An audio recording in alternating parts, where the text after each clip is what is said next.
নমস্কাৰ বন্ধু বান্ধৱীসকল, আপোনালোক সকলোকে স্বাগতম জনাইছোঁ আমাৰ এই বিশেষ ইউটিউব চেনেললৈ। সাধাৰণতে মই এই ইউটিউব চেনেলটোত ভিডিঅ' দিওঁ, কিন্তু ন' এডিট ন' কাট ডাইৰেক্ট টেলিকাষ্ট। যিটো ঘটনা ঘটে সেইটো পোনপটীয়াকৈ আপোনালোকৰ আগত উপস্থাপন কৰিবলৈ চেষ্টা কৰোঁ। কোনো ধৰণৰ এডিট বা কাটৰ ব্যৱস্থা নকৰোঁ। কিন্তু আজি থাম্বনেইলখন দেখি হয়তো আপোনালোকে অনুমান কৰিব পাৰিছে, আজি এটা সম্পূৰ্ণ সুকীয়া ভিডিঅ' আপোনালোকৰ মাজলৈ লৈ আনিছোঁ। অনুগ্ৰহ কৰি ভিডিঅ'টো নকটাকৈ চাব বুলি আশা কৰিছোঁ। দৰ্শনা ভৰালীৰ কথা আপোনালোকৰ মনত আছে, নীলাছবিৰ অভিনেত্ৰী যোৰহাটৰ। কিন্তু এইবাৰ দৰ্শনা ভৰালীকো চেৰ পেলাইছে সৰুপথাৰৰ এগৰাকী বোৱাৰীয়ে। হয়, ঠিকেই শুনিছে, এগৰাকী সৰুপথাৰৰ বোৱাৰীৰ ইতিমধ্যে পঞ্চায়তত কেইবাটাও ভিডিঅ' আপলোড হৈছে আৰু সেই ভিডিঅ' ভাইৰেল হৈ পৰিছে।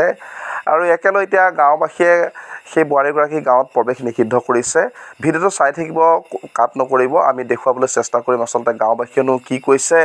আৰু সৰুপথাৰত যোৰহাটৰ দৰ্শনা ভৰালীৰ পিছতে এতিয়া সৰুপথাৰৰ যিগৰাকী পৰ্ণষ্টাৰ বোৱাৰী ওলাইছে, এই পৰ্ণষ্টাৰ বোৱাৰীগৰাকীৰ আচলতে ভিডিঅ' ভাইৰেল হৈছে। তাৰপিছতে সামাজিক মাধ্যমত বিভিন্ন ধৰণৰ প্ৰতিক্ৰিয়া হৈছে। আপোনালোকে নিউজ চেনেলবিলাকৰ পেজবিলাক চালে হয়তো গম পাব। বহু লোকে লিংক বিচাৰিছে, বহু কিবাকিবি হৈছে। সামাজিক মাধ্যমৰ কমেণ্টবিলাক হয়তো আমি এই মুহূৰ্তত আপোনালোকক পঢ়ি শুনাব নোৱাৰোঁ।